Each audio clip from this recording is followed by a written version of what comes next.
welcome to Make Kind Loud, conversations that turn up the volume. Today, we are talking to Cody Payne. What's up, Cody? What's up? How you doing? I'm good. Oh, I love it. I love it. I'm fantastic. How are you? Doing well. Doing real well. Excellent. Well, let me tell the people a little bit about you, and then we're just going to jump right into it. Yeah, absolutely. All right, Cody Payne is Senior Vice President and Team Leader for the Office and Industrial Investments Team at Colliers International in the Dallas-Fort Worth area. He specializes in representing sellers and advising buyers with their office and industrial investment properties across Texas. During his career, Cody has closed more than 600 real estate transactions and has worked with many institutions and high net worth private clients. Cody and his team are disrupting, innovating, and changing the commercial real estate industry, which has been stuck in the Stone Ages for years. He's a classic car enthusiast. He loves the 70s and the 80s, lives on a ranch with horses and goats. He is a 5-time AOK Karate Champion, loves synthwave music, and is infatuated with WW2 documentaries. Welcome, Cody. Man, that is amazing. Man, that was like 10 minutes long. I appreciate that. That was real good. No, well, the first question I have is, what's synthwave music? You know, the best way that I can probably describe that is like 1980s techno. Oh, okay. Gotcha. Yeah. Yeah. That's the best way. So not new age, old school techno. Yeah, the one where you're doing this right here. Yeah, just yeah. So like the Terminator soundtrack or something like that. That's what synthwave is. Gotcha. So tell me about yourself, Cody. What you got going on? You know, all the things. We're going to talk about all the things. Yeah, no, absolutely. So, you know, we're rocking and rolling. Me and a few select guys, you know, are still working out of the office. Most of the staff is at home. You know, we like you said, we specialize in selling investment office and industrial. And there's actually quite a few folks at our firm that do it. I'm, you know, me and my guys and the team, we're not the only ones. We got a great institutional group here as well. And, you know, we got good retail and multifamily and self-storage. And so there's quite a few guys at Colliers and all across the board. But, you know, our main focus is the office and industrial investment sector. And that's what I've done for about 15 years. And we love doing that. And the best thing about me and all the guys here is we're very, not just good workers and coworkers, but really good friends. We, you know, hang out after work on the weekends, maybe a little too much, but it's a very, very good group here. I can tell you that. Well, that's awesome that you get to be friends with the people that you work with, because you're at work more than you're not, right? And so, so it's awesome to have a good group of people to be in it with you. Well, oh, absolutely. And you know, actually, me and one of the other couple of guys probably go cruising in the hot rods this weekend, as a matter of fact. Nice. Yeah. So you are a car enthusiast. So classic cars, like the 50s, or what are we talking about? No, I'm big in the 70s. I love the 70s. Yeah, the 70s is where it's at. I've got a, you know, old 70s Cadillac Eldorado convertible and a Mustang and a Corvette, and those are the ones that I'm most familiar with. I worked on those in high school and whatnot, and so you know, as long as they're American in the 70s, I can take it. I love it. So is that Knight Rider? Is that kind of the? No, that's more in the 80s. But okay, gotcha. Yeah, I like a Knight Rider. I had a Knight Rider car in high school. I had a late Firebird. His was a Trans Am, but they're basically the same thing. Yeah. So how did you get, like, why are you such a huge car enthusiast? Well, my grandfather was, my father was, very nice. You know, nothing feels better than 1970 steel pushing you down the road. You know, the thickest metal that was ever made, and you know, just the power, and you know, when you drive and I'm sure you remember, you know, you drive a 70s car, the motor and the way that they're built and the way that they're timed and the throttle response. I mean, when you're in it, you are the car. Oh, I love that. You feel the car, you feel the power, you know what it can do, it knows what you can do. And that's what I like about that. I feel your passion. You're like, oh yeah, yeah, I love car. yeah, and so you actually feel the ponies. Yeah. You feel the horsepower in those old cars. You do in the new ones, but not through it doesn't enter your bloodstream like those cars can. Gotcha.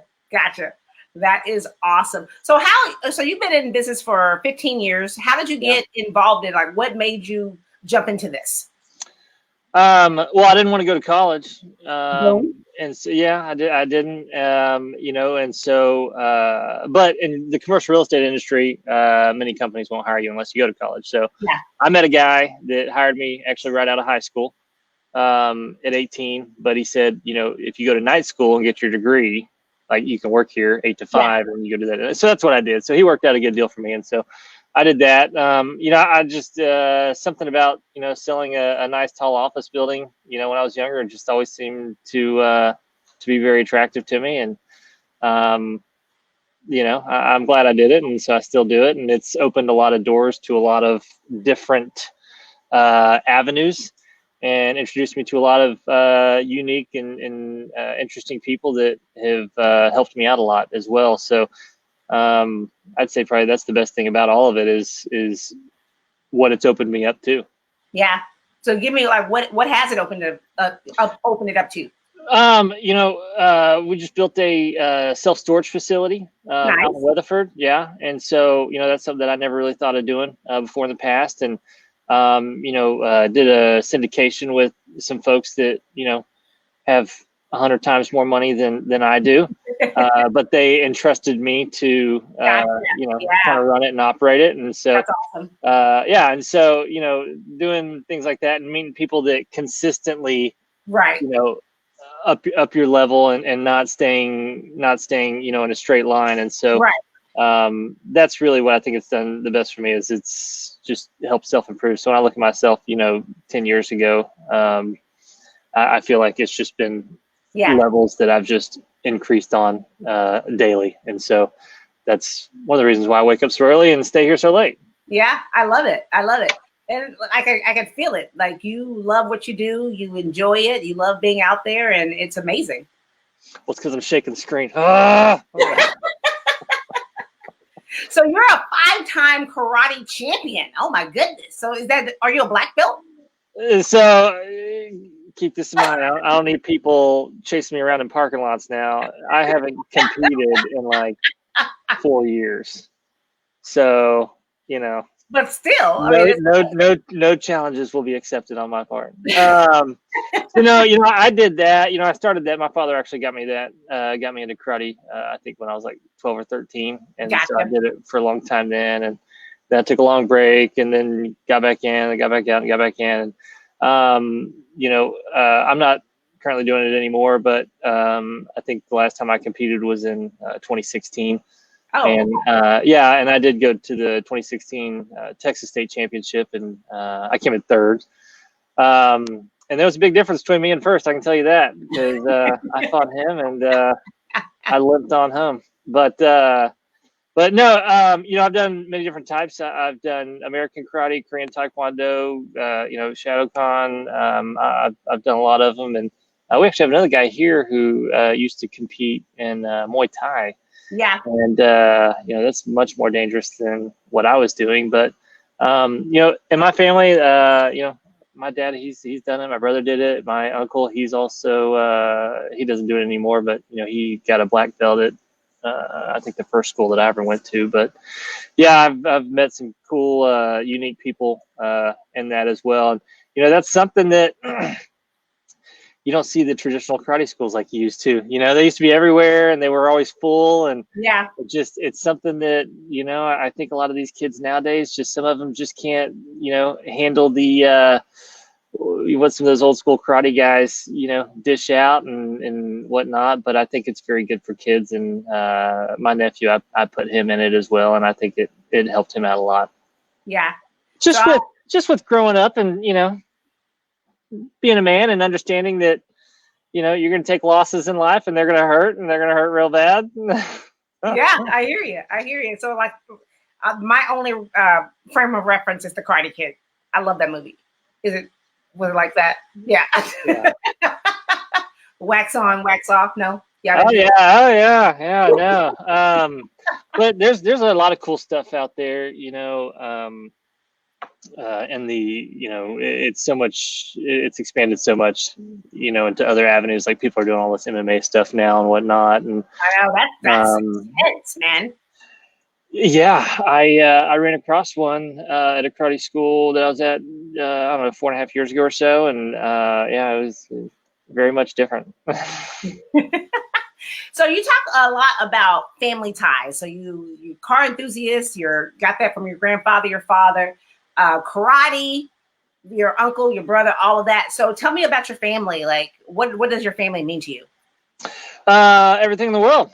Yeah. Everything, anything and everything. Yeah, that's why I'm here. That's why I'm, trying to be the best. And me and all the guys here, we always, one thing that we always say is we want to be the best in the industry. We want to be, the number one office industrial investment guys, and make our fathers proud. Yeah. And so, that's one thing that is very important, and so, I'm married. We don't have any kids, but, we've got enough dogs and cats and horses that I think make up about 7 kids. And so we do deal with that. But no, we're very tight knit. My parents, they don't live very far from me, and that's how it's always been. So anywhere I've ever lived or they've lived, we've always made sure that we've been relatively close. And all my family's pretty much in DFW anyway. So no flying, no traveling necessary. But all my cousins, I mean, we know each other, yeah, way better than we probably, and so, we've all got, a little bit of dirt and everything on each other, and it's very interesting. That's the beautiful part about family, though, right? Is having dirt on each other? Oh, hell yeah. That's the best part about it. Oh, that Cody. Yeah. They would tell you some stories, but I got mine, so they ain't going to. Exactly. Oh, we're gonna open that can. Let's go. Yeah, I know. That's what I would say. I'd say, all right, yeah, let's just travel back into 1998 real quick. That is hilarious. Yeah. That is hilarious. So you live? Is it a horse farm or a ranch? Well, I mean, you live on a ranch. Yeah. I mean, I guess you could call it that. I call it the Cody Payne Animal Preservation Center. Love it. But it's about 7.5 acres out there in Weatherford. Yeah. And my family, we also have quite a bit of land in Hamilton, Texas as well. Where's Hamilton? South of Hico. Okay. So, but that's kind of where my family grew up and originated. But so out there, we live out there. There's a horse boarding facility that my wife runs out there because she works for Weatherford Equine. And so people board horses out there and whatnot. So, there's a lot of horses that are out there. Not all are ours, but we probably have more than what's boarded, I'm probably sure. So, but she's good at saying, oh, no, that's not ours. And sure enough, it is. Kind of like when it's like, hey, where'd you buy that from? Oh, I've had this thing for years. Yeah, what do you mean? Yeah, it's old. Yeah. It's like, why does it have the tag on it? That's not our horse. What are you talking about? Yeah, it's been here. You just don't pay attention. That's what I was telling you about paying attention. You don't ever pay attention. So, yeah. I've heard it all. That's awesome. So, I mean, tell me more about Colliers. I know, investments, real estate, but what really are y'all's like core values? How are you affecting change in the world? Well, so, the reason me and the guys, we actually joined Colliers late last year. So I was with another national firm before that. And then we upped our level, to a higher level, higher tier firm. And so they're an international firm. They're all over the country. In the commercial real estate industry, investment world, I mean, if anybody's in that industry, they know about Colliers, right? And so that's a firm that I always looked at as a very, high tier, high level firm. And so striving to go there was, something that we all wanted to do here. But they're very good. They're so multifaceted. It's not even funny. So, they do management. They do, they've got they've got capital markets guys. They got leasing guys. They've got people that can help place debt. They've got an appraisal arm. I mean, they've got, so many different arms that we just never had access to. But, it also is just a really good, diverse group of people. And so I think there's like 17,000 people with, worldwide. Yeah. Yeah. And so, I'm just, a little speck on the dot, in a big firm like that, but they're really good. They do a lot of charity work. They do a lot of, things all across the board that, people are always kind of invited to do. And you can go to their website, colliers.com, and you can kind of see a little bit of everything, but they're good. Me and the guys here, we do a lot of cool and unique things as well. I actually, for a long time, I was in the Big Brother Big Sister organization. Oh, nice, yeah. Before I moved, one of the last 2 times, and so I was there for a while, and I even did. I was a vacation Bible school teacher at Faith Lutheran Church for many years. Whenever they did that, also, and so that was probably one of the funner things that I ever did. But that was back in Grand Prairie where I grew up. Like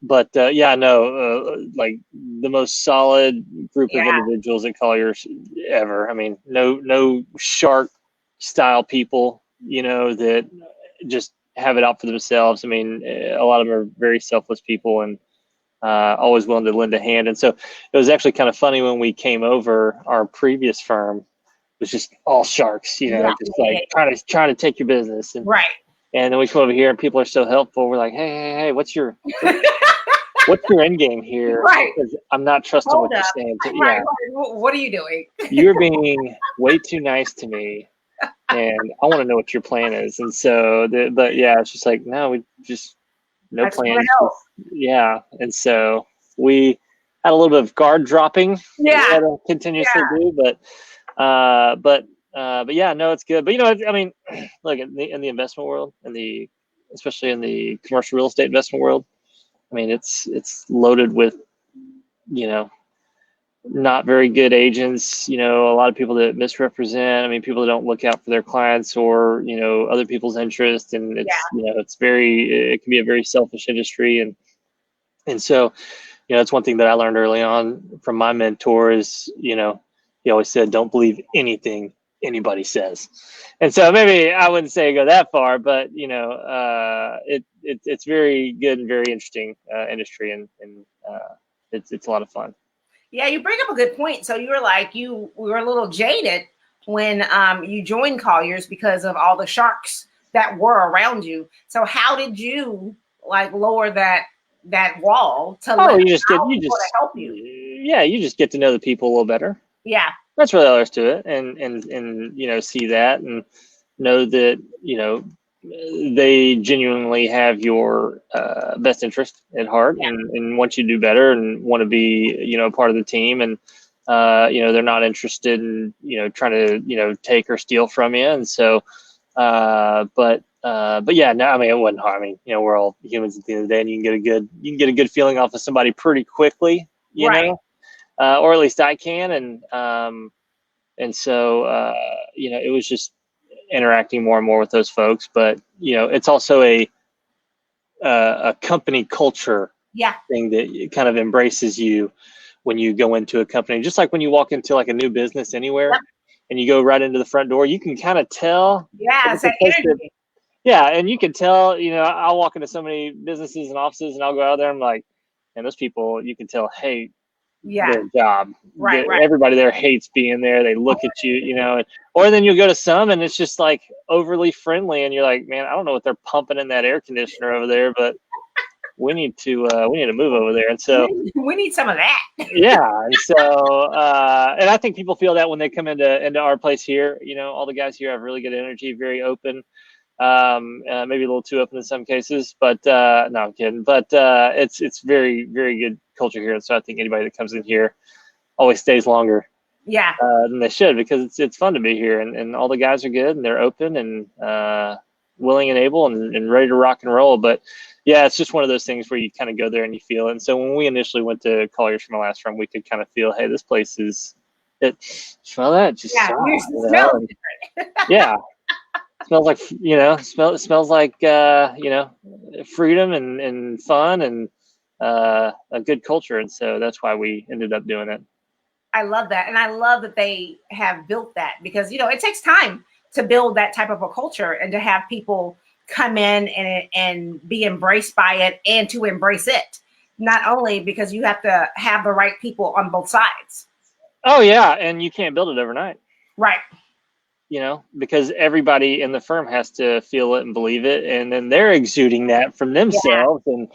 And so, yeah, no, it's something that takes a lot of time. And, the firm's been around forever. And so they've had plenty of time to do it. And so they've done a good job at it. Yeah, that is awesome. I love that you described your company culture that way, that they're open and inviting and you have the freedom to get out there and just have a good time, get the work done, but have a good time while you're doing the work. 100%. And,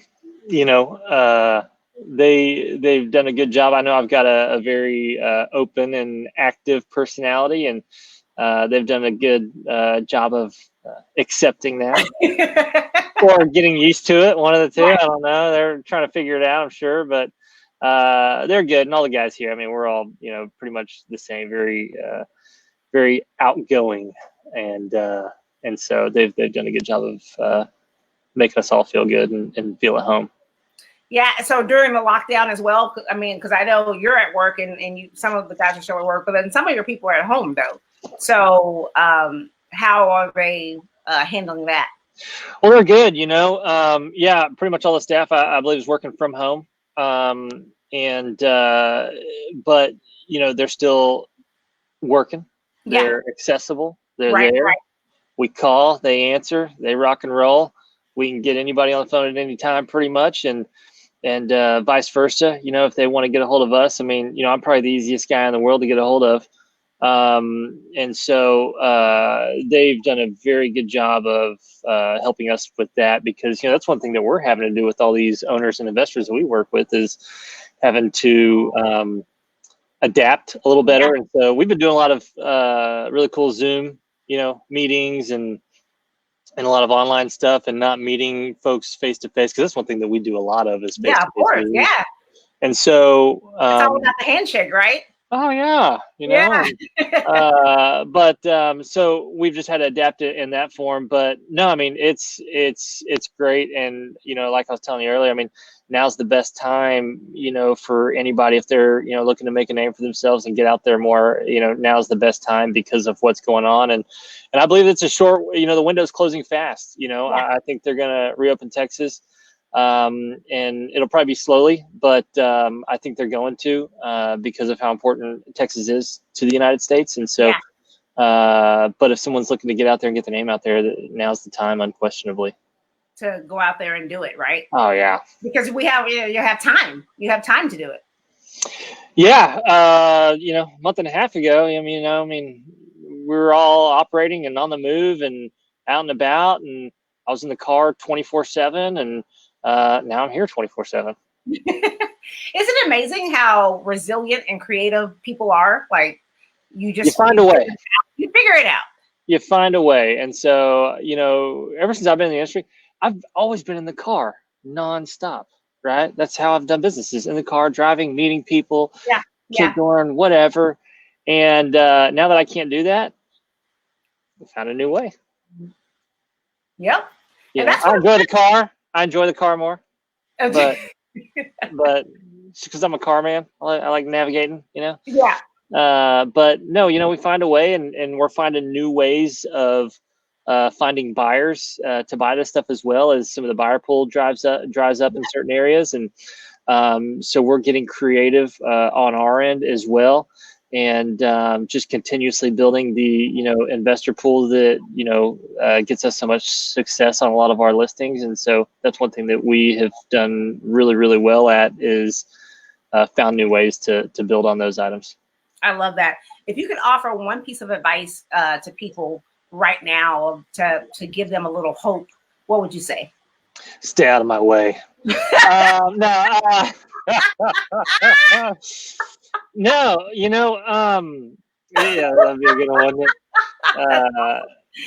That's what I, that's the difference between Cody now and Cody 7-8 years ago. Gotcha. And if someone's like, hey, Cody, this guy's coming in the industry, what would his advice be? It'd be stay out of my product type, stay out of my way. No, I would say, right now you've got the time. Anything you want to do, you need to do it. You need to figure it out. Information is more accessible than it's ever been. Yeah. With the internet and how social media and how business is done. And so if there's something that you want to do, you need to do it and figure it out. Me and the guys here have been talking about doing a podcast forever. Yeah. And now we're doing it. And Love it. we got the time, we got the ability, we've got the creativityness, we've got the resources. We've been, reaching out to the right folks and meeting people like yourself. And so, that's one thing that we've always wanted to do, and now we're going to do it. And so that's kind of what I would say is now's a better time to do something. And because especially if you're in a business that relies on people interaction or sales or something of that nature, this is a window that we have that those people can use to really expand. And when we come out of this, be on top. Yeah. And so I would tell people to utilize the window. Yeah, it's bad for a lot of folks, and I understand. And I've got family that have been, laid off and are having some financial issues. And I was talking to one of my cousins yesterday, and he's been wanting to start a little unique landscape business. And I think he's been kind of tweaking on the side and this and that. And so we kind of got together on that, and now he's like, full forced into it and figuring out all these things and able to get in touch with so many people that he couldn't before. And so, it's just whatever you want to do, you got to sit down, write it down, figure it out, and take action. Taking action now is 10 times better than taking action a month and a half ago. Yeah. Yeah. Because like the time that we're in now, we're never going to have this again in our lifetime. Maybe, I hope not. Yeah. So I hope not. I don't like this. I know, right? But like you just said, it's a gift, and you have the ability to take advantage of it if you take advantage of it, right? Yes, absolutely. And so, that's why we've been here 24/7 since mid-March. To do all sorts of stuff. Right. Not just the podcast, but a little bit of everything. And so figure out new stuff, right? Yeah. Yeah. And so we've been putting our name out there to more and more people. And I've been telling these guys, we just want to throw up on everybody as much as possible right now with our name. And what we do. So that's all we're trying to do. Yeah. Let's go, huh? I love it. Cody, you are amazing. I love your energy. Thank you so much for taking the time out and chatting with me today. So I really appreciate it. Yeah, absolutely. I appreciate your time. No problem. This has been Make Kind Loud, conversations that turn up the volume. We've been talking to Cody Payne today, and he just said it. Now is the time to take action. Get out there and do the things that you wanted to do. Whatever's been on your heart, whatever has been on your soul, the time is now. Take action. So we will see you guys. Or I'll take it for you. We'll see you guys next week on another edition of Make Kind Loud, conversations that turn up the volume. Thanks a lot, Cody. Talk to you soon. Thank you.